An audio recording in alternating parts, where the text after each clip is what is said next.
خلق الإنسان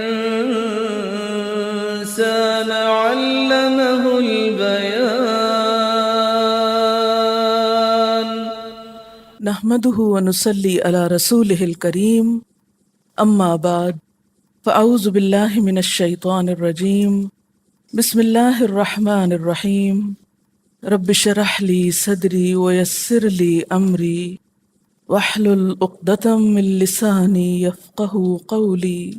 لفظی ترجمہ: و اور، اذ جب، قال کہا، ابراہیم ابراہیم علیہ السلام نے، ربی اے میرے رب، اجعل بنا دے، ھذا یہ،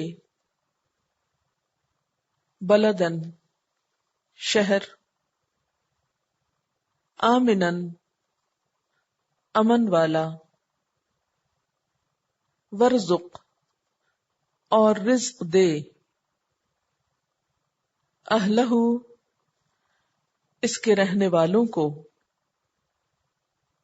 من الثمرات پھلوں میں سے، من جو کوئی،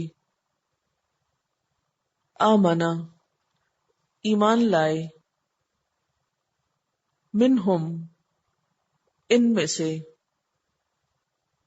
باللہ اللہ پر،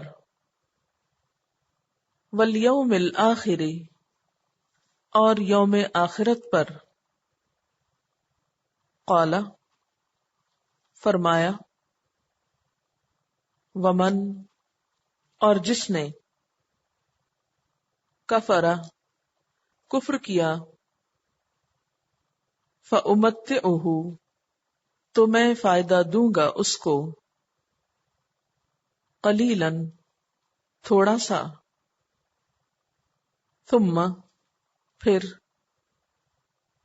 اضطرہ میں مجبور کروں گا اس کو، کھینچوں گا اس کو، الی طرف،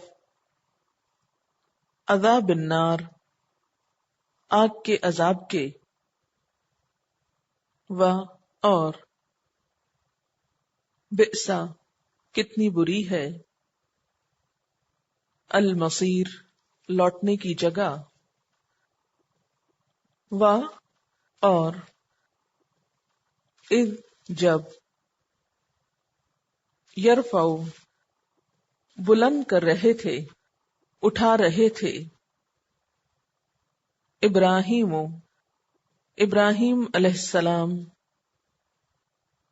القواعد بنیادیں، من البیت گھر کی، و اسماعیل اور اسماعیل علیہ السلام، بریکٹ میں لکھیے وہ کہہ رہے تھے، ربنا اے ہمارے رب، تقبل قبول کر لے، منا ہم سے، انکا بے شک تو، انت تو ہی، السمیع سننے والا ہے، العلیم جاننے والا ہے، ربنا اے ہمارے رب، وجعلنا اور بنا ہم کو، مسلمین فرما بردار، لکا تیرے لیے، و اور،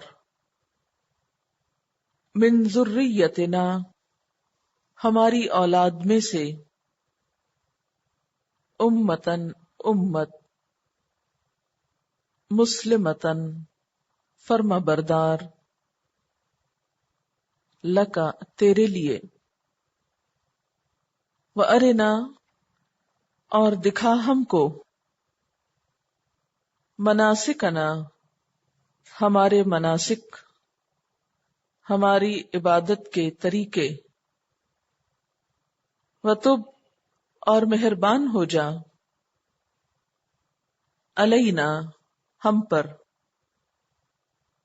انکا بے شک تو،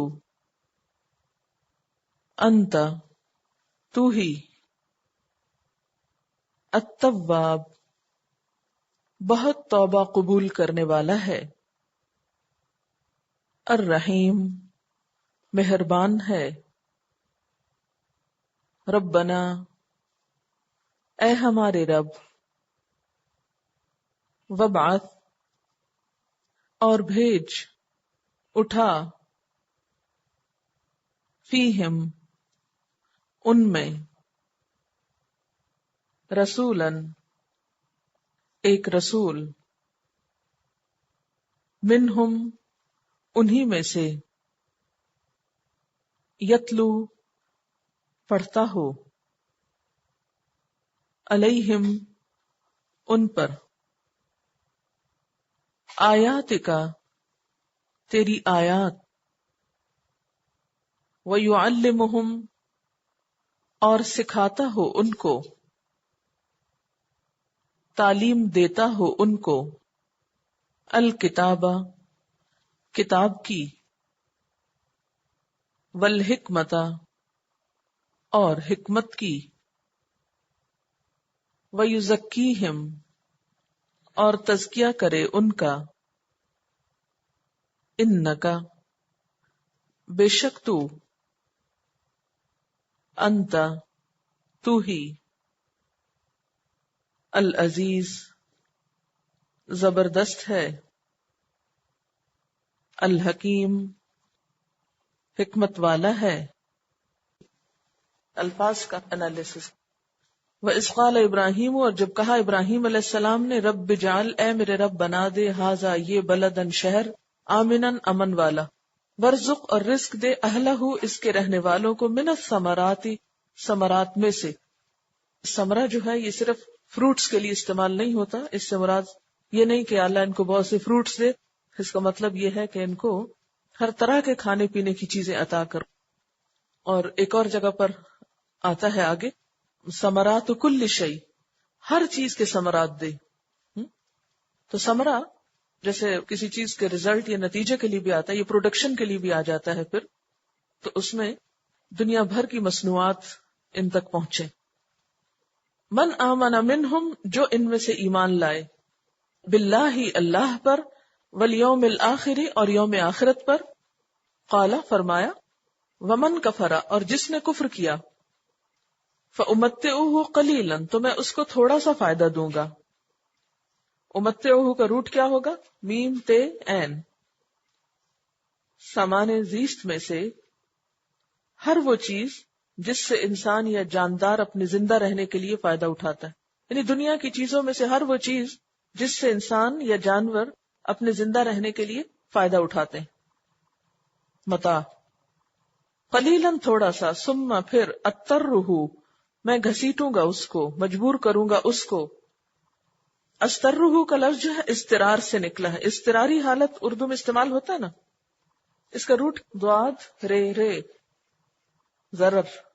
ضرر کس کو کہتے ہیں؟ نقصان کو۔ تو انسان کو کسی نقصان دینے والی چیز کی طرف مجبور کرنا، تکلیف دہ چیز کی طرف لے جانا، ایسے کام کی طرف کھینچ کے لے جانا، زبردستی لے جانا جو اس کو پسند نہ ہو، الا طرف عذاب النار آگ کے عذاب کے، وبئس المصیر اور وہ بدترین ٹھکانہ ہے، بہت بری جگہ ہے۔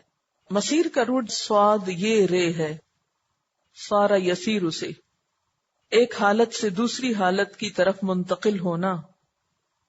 مصیر وہ جگہ جہاں کوئی چیز نقل و حرکت کے بعد پہنچ کر ختم ہو جاتی، یعنی چل چل کے جا کے وہاں جا کے پڑاؤ ڈال لیا، جا کے رک گئے، کیونکہ یہ لفظ بہت دفعہ قرآن پاک میں آئے گا اور اکثر جہنم کے لیے آتا ہے، یعنی دنیا کی بھاگ دوڑ کر کے پھر قبر حشر ہر مرحلے کو پار کر کے وہاں جا کے سارے بس اب رک جائیں گے، اس کے آگے کہیں اور نہیں جانا۔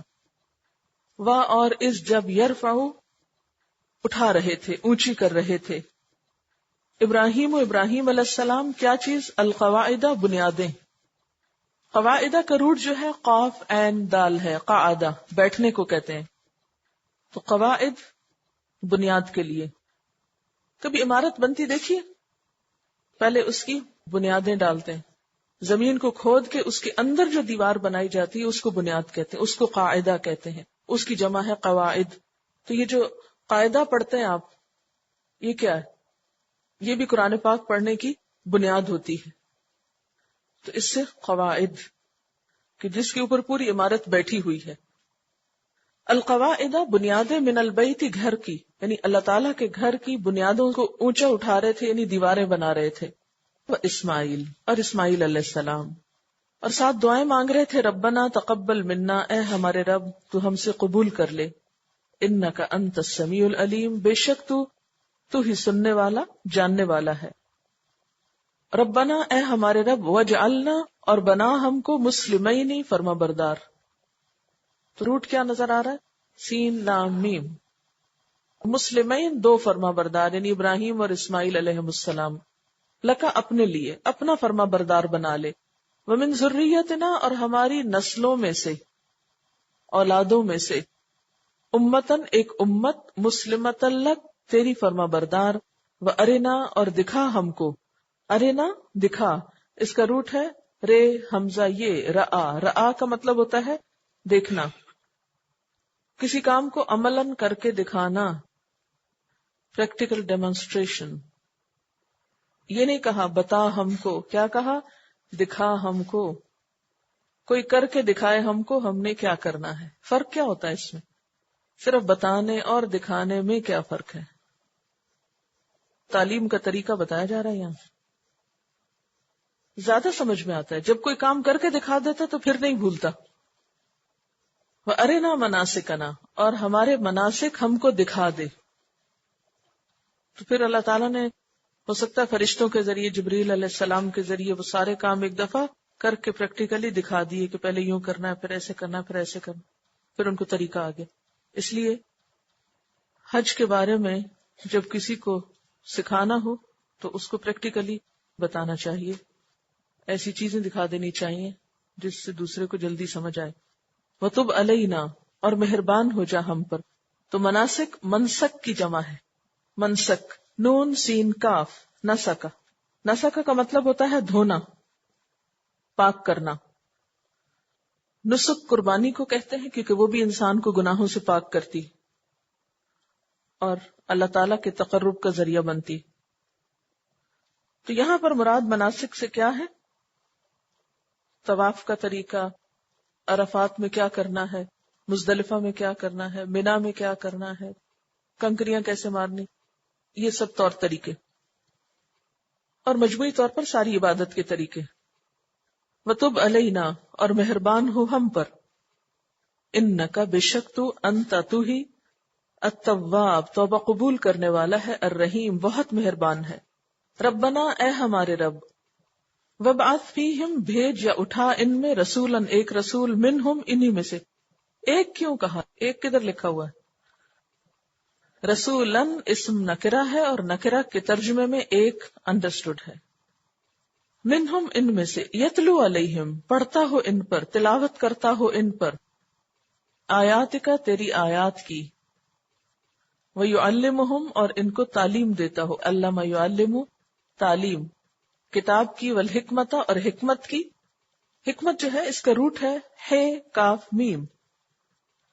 حکم وہ قوت یا صلاحیت جس سے انسان معاملات کا فیصلہ حق کے مطابق کرتا ہے. یعنی گویا حکمت فیصلہ کرنے کی صلاحیت ہے، یعنی ڈیسیژن پاور، اور صحیح طور پر فیصلہ کرنے کی صلاحیت، یعنی کون سا کام کس وقت کب کیسے کہاں کرنا ہے. یہ ہوتی ہے حکمت. کس وقت پیار سے بات کرنی ہے، کس وقت ڈانٹ سے بات کرنی ہے، کس وقت خوش ہونا ہے، کس وقت ناراض ہونا ہے. تو یہ ہر وقت جو فیصلے ہم اپنے اندر کرتے ہیں نا کہ اب یہ کام ایسے کرنا ہے، تو جو شخص صحیح فیصلہ اپنے اندر کر لیتا ہے کہ اب مجھے یہ کرنا چاہیے، تو وہی حکمت سے کام لیتا ہے اور کامیاب ہوتا ہے. قرآن پاک میں آتا ہے وَمَن يُؤْتَ الْحِكْمَةَ فَقَدْ أُوتِيَ خَيْرًا كَثِيرًا. جس کو حکمت مل گئی حکمت کہاں سے مل گئی؟ کوئی آسمان سے اترتی ہے؟ سب کو اللہ نے دی تو ہے قوت فیصلہ، لیکن کچھ لوگ اس کو صحیح استعمال نہیں کرتے، سستی کے مارے یا غفلت کی وجہ سے یا لاپرواہی کی وجہ سے یا اپنی خواہشات کی پیروی کی وجہ سے. لیکن جو لوگ اپنی نگاہوں کو کھول کے رکھتے ہیں، اپنے انجام پہ غور کرتے ہیں، ان کی یہ صلاحیت بہت اچھی ہو جاتی ہے. اب اس کے لیے دعا بھی مانگنی چاہیے اللہ تعالیٰ سے. تو یہ بہت بڑی نعمت ہے. وَمَن يُؤْتَ الْحِكْمَةَ، جس کو حکمت مل گئی، فَقَدْ أُوتِيَ خَيْرًا كَثِيرًا، اس کو بہت بڑی خیر مل گئی، بہت بڑی نعمت مل گئی. تو عام طور پر ہم زندگی میں خطائیں کیوں کرتے ہیں یا ہم غلط راہوں پہ کیوں چل پڑتے ہیں؟ کیونکہ ہماری قوت فیصلہ درست نہیں ہوتی. اب دیکھیے کہ اللہ تعالیٰ نے تعلیم تو سب قرآن پاک میں دی ہے. دیکھیے کس حکم پر کب عمل کرنا ہے، کون سا کام پہلے کرنا ہے، کون سا بعد میں کرنا ہے، پرائرٹیز ہماری کیا ہے، کون سی چیز کتنی مقدار میں کرنی ہے. تو یہ جو فیصلہ ہے اس کا نام حکمت ہوتا ہے. اس میں کچھ چیزیں انسان علم سے حاصل کرتا ہے، کچھ لوگوں کی صحبت سے حاصل کرتا ہے کہ کون کس وقت کیا کام کیسے کر رہا ہے. یہ چیز صرف نالج سے نہیں حاصل ہوتی، یہ چیز صرف علم سے حاصل نہیں ہوتی، اس کے لیے صحبت بہت ضروری ہوتی ہے. لیکن یہاں حکمت سے مراد نبی صلی اللہ علیہ وسلم کی سنت ہے، سیرت ہے، آپ کی زندگی ہے. قرآن پاک میں تو اللہ تعالیٰ کے احکامات تھے، لیکن حکمت سے کیا چیز ملی کہ ان احکامات پر عمل کیسے کرنا ہے. یہ آپ کے اسوہ حسنہ سے ہم کو ملی چیزیں. وَيُزَكِّيهِمْ، اور ان کو پاک کرے. تزکیہ اس کا روٹ ہے زے کاف واو، پاک اور صاف کرنا، نشو نما دینا، یعنی لوگوں کے عقائد کو، سوچوں کو، خیالات کو، گفتگو کو، اخلاق کو، کردار کو، اعمال کو پاک اور صاف کرے اور انہیں نشو نما دے، یعنی ان میں سے جو اچھی چیزیں ہیں ان کو انکریج کرے. انکا، بے شک تو، انت تو ہی، العزیز، زبردست ہے، الحکیم، حکمت والا ہے. چلیے تفسیر. وَإِذْ قَالَ ابراہیم، اور جب ابراہیم علیہ السلام نے کہا تھا، رب اجعل ھذا بلدا آمنا، اے میرے رب اس شہر کو امن والا بنا دے، پرامن بنا دے. کس شہر کو؟ مکہ کے شہر کو. ورزق اہلہ، اور اس کے رہنے والوں کو رزق عطا کر. کیسا رزق؟ من الثمرات، پھلوں میں سے، یعنی ہر قسم کی نباتات اور ہر قسم کی کھانے کی چیزیں. من آمن منہم باللہ والیوم الآخر، جو بھی ان میں سے اللہ اور یوم آخرت پر ایمان لائے. کیونکہ پہلے اللہ تعالیٰ نے کہا نا کہ لا ینال عہد الظالمین، میرا وعدہ ظالموں کے لیے نہیں. تو اب حضرت ابراہیم علیہ السلام مشروط دعا مانگ رہے ہیں کہ اللہ اچھا ٹھیک ہے، جو ایمان والے ہیں ان کو تو رزق دینا. قال، اللہ تعالیٰ نے فرمایا، ومن کفر، اور جس نے کفر کیا، فامتعہ قلیلا، تو میں اس کو تھوڑا سا فائدہ دوں گا، یعنی دنیا کا رزق ان کو بھی دوں گا. جس سے کیا پتہ چلتا ہے کہ امامت تو اللہ کی فرما برداری سے ملتی ہے، جنت تو اللہ کی فرما برداری سے ملتی ہے، لیکن دنیا کا رزق کفر کے ساتھ بھی مل جاتا ہے. بہت سے لوگ یہ کہتے ہوئے سنے گئے ہیں نا کہ آخر کیا وجہ ہے کہ دنیا میں جو لوگ کفر کرتے ہیں، اللہ کو مانتے نہیں، ان کو تو اللہ تعالیٰ نے بہت دے رکھا ہے، اور بہت سے مسلمان جو ہیں وہ بھوکے مر رہے ہیں. تو اس کا جواب ہمیں یہاں سے ملتا ہے کہ کفر رزق میں مانے نہیں، کفر کی وجہ سے رزق کم نہیں ہوتا، اس لیے کہ اللہ تعالیٰ کے نزدیک دنیا کی کوئی اہمیت نہیں. ایک حدیث میں آتا ہے نا کہ اگر اللہ تعالیٰ کے نزدیک دنیا کی ایک مچھر کے پر کے برابر بھی حقیقت ہوتی تو وہ کسی کافر و منافق یا مشرک کو کچھ بھی نہ دیتا، کوئی بھی چیز نہ دیتا. لیکن یہاں پر کیا ہے کہ یہ دنیا کا سامان تو ہے ہی بہت تھوڑا.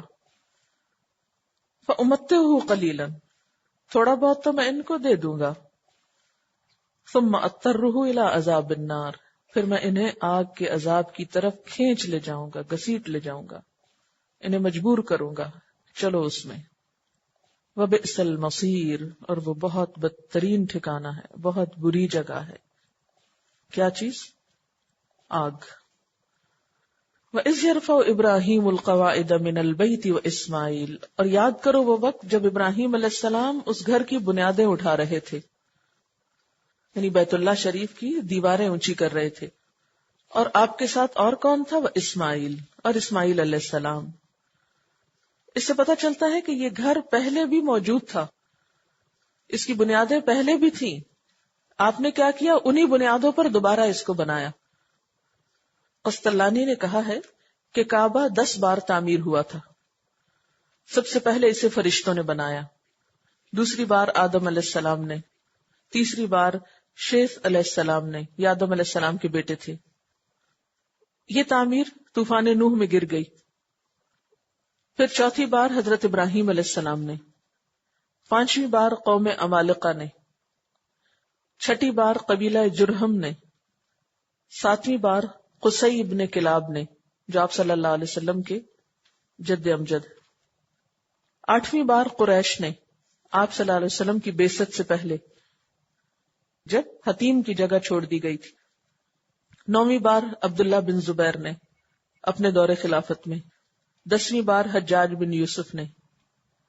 اس کے بعد بارہا اس گھر کی تعمیر ہوئی، تجدید ہوئی، اور اب موجودہ سعودی حکومت نے بھی کچھ سال پہلے اس کی توسیع کی ہے۔ بہرحال حضرت ابراہیم علیہ السلام اس گھر کی بنیادیں اٹھا رہے تھے اور ساتھ دعائیں مانگ رہے تھے۔ کیا؟ ربنا تقبل منا، اللہ تعالیٰ تو ہم سے قبول کر لے۔ اتنا بڑا کام کر کے کہ اللہ کا گھر بنائے اور اپنے ہاتھ سے کوئی بنائے، اس سے بڑی سعادت کسی کے لیے کیا ہو سکتی ہے؟ لیکن ساتھ ہی آپ دیکھیں عاجزی کا کیا حال ہے کہ اللہ تو قبول کر لے۔ ہم تو چھوٹی سی نیکی کر کے اترانے لگتے ہیں اور اپنے آپ کو بڑی چیز سمجھنے لگتے ہیں، لیکن یہاں کیا عالم ہے؟ اتنا بڑا کام کر کے فکر کس بات کی ہے؟ قبولیت کی، کہ اللہ قبول کر لے۔ انک انت السمیع العلیم، بے شک تو دعاؤں کا سننے والا، جاننے والا ہے، تو ہماری دعائیں سن رہا ہے، تو ہمارے دلوں کے حال جانتا ہے کہ ہم کس محبت اور کس خوشی کے ساتھ یہ سب کچھ کر رہے ہیں۔ ربنا، اے ہمارے رب، وجعلنا، بنا لے ہم کو، مسلمین لکا، اپنا فرما بردار، اللہ ہمیں اپنا فرما بردار بنا لے، اپنا تابع دار کر لے، اپنی اطاعت کرنے والا بنا لے۔ ومن ذریتنا، اور ہماری اولاد میں سے بھی امتا مسلمتا لک، ایک پوری امت اٹھا جو تیری فرما بردار ہو، یعنی یہ فرما برداری صرف ہمارے لیے ہی نہ رہ جائے، ہماری اولادوں میں بھی ہو۔ ہم تو 2 ہیں لیکن آگے ہماری اولاد میں سے پوری امت اٹھا۔ دیکھیں کہ کتنے دور رس تھے، کتنے بصیرت رکھتے تھے ابراہیم علیہ السلام، کتنی دور کی سوچ رہے ہیں، آنے والے وقتوں کی سوچ رہے ہیں۔ تو مومن کی نگاہ جو ہوتی ہے وہ صرف وقتی چیزوں کو نہیں دیکھتی، وہ بعد کے حالات کو بھی دیکھتی کہ میرے دنیا سے جانے کے بعد کیا ہوگا، پھر ہماری اولاد کس حال میں ہوگی، پھر ان کے بچے کس حال میں ہوں گے۔ ان سب کے لیے دعا کہ اللہ ان کو بھی فرما بردار بنا۔ اور پھر صرف اتنا نہیں کہا کہ ہمیں اپنا فرما بردار بنا، بلکہ یہ بھی کہا وَأَرِنَا مَنَاسِكَنَا، ہمیں عبادت کے طریقے بھی سکھا دے۔ یعنی واقعی سچے دل سے وہ فرما برداری کی دعا مانگ رہے ہیں، تبھی تو طریقے جاننے کے لیے کہہ رہے ہیں کہ یا اللہ ہمیں طریقے سکھا دے، کیونکہ صرف جذبہ کافی نہیں ہوتا۔ مثلاً ہم سب بہت دعویٰ کرتے ہیں ہمیں اسلام سے بڑی محبت ہے، لیکن اپنے اندر کوئی اسکل پیدا نہیں کرتے، کوئی اسکل ڈیولپ نہیں کرتے، کوئی قابلیت حاصل نہیں کرتے، کچھ کر کے نہیں دکھاتے کہ واقعی پھر ہم اسلام کی خدمت بھی کریں۔ تو یہاں پر کیا ہے کہ اللہ ہمیں فرما بردار تو بنا، مگر ہمیں کام کرنا بھی سکھا کہ کس طرح تجھ کو راضی کریں، کیونکہ اللہ تعالیٰ کے ہاں محض جذبے اور محض باتیں کافی نہیں ہوا کرتی، کچھ کر کے دکھانا چاہیے، اور کرنے کے لیے کرنے کا طریقہ آنا چاہیے۔ تو اس لیے کہتے ہیں ارے نہ، دکھا دے ہم کو، کوئی کر کے ہمیں دکھا دے تاکہ ہمارے سامنے عمل کے کوئی نمونے ہوں جنہیں دیکھ کر ہم بھی عمل کر سکیں۔ یعنی صرف یہ نہیں کہا بتا ہم کو، سنا ہم کو، پڑھا ہم کو، کیا کہا؟ دکھا ہم کو۔ مناسکنا، عبادت کے طور طریقے، وتب علینا، اگر پھر کوئی کمی کوتاہی ہو جائے تو ہم کو معاف کر دینا، ہم پہ مہربان ہو جانا۔ انک انت التواب الرحیم، بے شک تو توبہ قبول کرنے والا مہربان ہے. کتنی گہری بصیرت والی دعائیں ہیں نا. اللہ فرما بردار بنا، ہمارے بچوں کو بھی بنا، اور پھر ہمیں عبادت کے طریقے سکھا، اور پھر کوئی کمی کوتاہی ہو جائے تو معاف بھی کر دینا، کوئی بھول ہو جائے، کوئی چیز اعلیٰ مرتبے سے رہ جائے تو ہم پر مہربان ہو جانا، ہمیں نہ پکڑنا. پھر ربنا، اے ہمارے رب، وابعث فیہم رسولا منہم، بھیج ان میں ایک رسول انہی میں سے. بعثہ کا مطلب کیا ہوتا ہے؟ کسی چیز کو اٹھا کھڑا کرنا اور سامنے کرنا. یا اللہ ایک رسول ان میں سے اٹھا کھڑا کر اور ان کے سامنے لیا. وہ کیا کرتا ہو؟ یتلو علیہم آیاتک، ان پر تیری آیات کو پڑھتا ہو، تیری آیات پڑھ کر سناتا ہو. وَيُعَلِّمُهُمُ الْكِتَابَ، اور انہیں کتاب کی تعلیم دیتا ہو. وَالْحِکْمَةَ، اور حکمت سکھاتا ہو.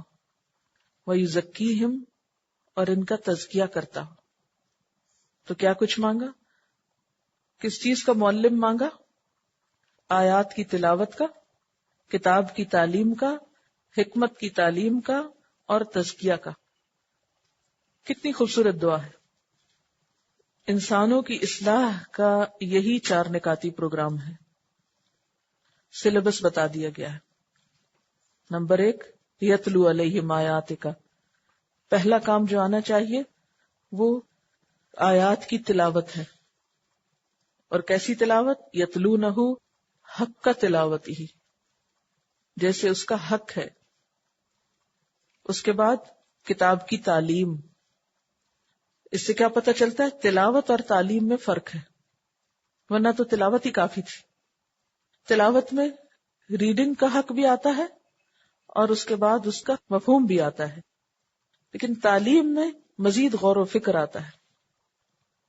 تلاوت تو کوئی بھی کر کے سنا سکتا ہے آپ کو، لیکن تعلیم اس کو باقاعدہ خود سیکھنا کہ اپنے اندر صلاحیت پیدا ہو. اور صرف کتاب ہی کافی نہیں، بلکہ اس کے ساتھ حکمت کی کتاب پر عمل کیسے کیا جائے، اور اس کے لیے بہترین نمونہ کون ہے؟ نبی صلی اللہ علیہ وسلم. تو ہمیں آپ کی سیرت، آپ کے فیصلے، آپ کے طریقے وہ بھی سکھا. اور حکمت سکھانے کی چیز بھی ہے. حکمت جو ہے صرف یہ نہیں کہا گیا کہ انہیں حکمت دے دے، بلکہ کیا کہا گیا ہے؟ انہیں حکمت سکھائے. ایسا رسول بھیج جو انہیں حکمت سکھائے، کام کرنے کا طریقہ سکھائے. وَيُزَكِّيهِمْ، اور ان کا تزکیہ کرے. تو تزکیہ سے مراد یہاں کیا ہے؟ تربیت. تو گویا صرف علم کافی نہیں، بلکہ علم کے ساتھ کیا ہے؟ تربیت بھی ضروری ہے. اور تزکیہ کے اندر 2 چیزیں پائی جاتی ہیں. ایک تو جو بھی عیب ہیں، خرابیاں ہیں، کوتاہیاں ہیں، ان کو نکالا جائے، اور دوسرا اچھائیوں کی نشو نما کی جائے. اس کو آپ زمین کی مثال سے سمجھ سکتے ہیں کہ جیسے اگر کہیں آپ کو کچھ پودے اگانے ہوں تو پہلے آپ کیا کرتے ہیں؟ زمین تیار کرتے ہیں. کیسے؟ اس کے اندر جو پہلے سے جھاڑ جھنکار، پتھر وغیرہ سب چیزیں نکال کے مٹی کو صاف ستھرا کر دیا جائے. پھر اس کے بعد اس میں کچھ بیج ڈالا جائے اور کچھ کاشت کیا جائے. تو بالکل اسی طرح انسانوں کی تربیت کیسے ہوتی ہے کہ ایک طرف ان کے برے اخلاق اور ان کی جو برائیاں ہیں، خرابیاں ہیں، ان کو نکالا جائے، اور دوسری طرف اس کے بدلے میں اچھی چیزیں ان کے اندر پیدا کی جائیں. انک انت العزیز الحکیم، بے شک تو ہی زبردست ہے، حکمت والا ہے. اب آپ دیکھیے کہ ابراہیم علیہ السلام کی دعائیں کس قدر خوبصورت تھی. پہلی دعا کام کی قبولیت کی، یعنی قبولیت والا عمل دے. پھر فرما برداری کی، اپنے لیے بھی اور اپنی اولاد آئندہ نسل کے لیے بھی. پھر عبادت کے طور طریقے سکھا. پھر ان میں ایک استاد اٹھا، ایک رسول اٹھا جو ان پہ تیری آیات پڑھے، انہیں کتاب کی تعلیم دے، انہیں حکمت کی تعلیم دے اور ان کا تزکیہ کرے. لیڈرز ایسے ہی ہوتے ہیں. یہ لیڈرشپ کی کوالٹیز ہیں نا، کہ وہ صرف وقتی طور پر نہیں سوچتے ہم کس طرح جیتے ہیں، آج کیا ہوگا، ہماری زندگی میں کیا ہوگا. زیادہ سے زیادہ سوچتے تھے اچھا ہمارے مرنے کے بعد ہمارے بچے کہاں رہیں گے، ان کے لیے گھر بنا دے، ان کے لیے اتنا مال جمع کر دیں کہ ہمارے بعد ان کو پریشانی نہ ہو. یہ ہماری سب سے بڑی خیر خواہی ہوتی ہے اپنی اولاد کے لیے، اور بس اس کے آگے کچھ نہیں سوچتے. لیکن حضرت ابراہیم علیہ السلام جیسے انسان کیا سوچتے ہیں؟ وہ فرما برداری اور اطاعت کی باتیں سوچتے ہیں، صرف اپنے لیے نہیں، اپنی آئندہ نسلوں کے لیے بھی. وہ صدقہ جاریہ کے سامان سوچتے ہیں. اور پھر کتنی واضح دعائیں ہیں، ایک ایک چیز گن کے مانگی. تلاوت آیات سکھائی جائیں، کتاب کی تعلیم دینے والا ہو، حکمت کی تعلیم دینے والا ہو، ان کی تربیت کرنے والا ہو، انہیں اچھی طرح انسان بنانے والا ہو، ایسا پیغمبر ان میں بھیج. وآخر دعوانا ان الحمد للہ رب العالمین. سبحانک اللہم وبحمدک نشہد ان لا الہ الا انت نستغفرک ونتوب الیک. والسلام علیکم ورحمۃ اللہ وبرکاتہ. سبحانک اللہم وبحمدک نشہد ان لا الہ الا انت نستغفرک ونتوب الیک. والسلام علیکم ورحمۃ اللہ وبرکاتہ.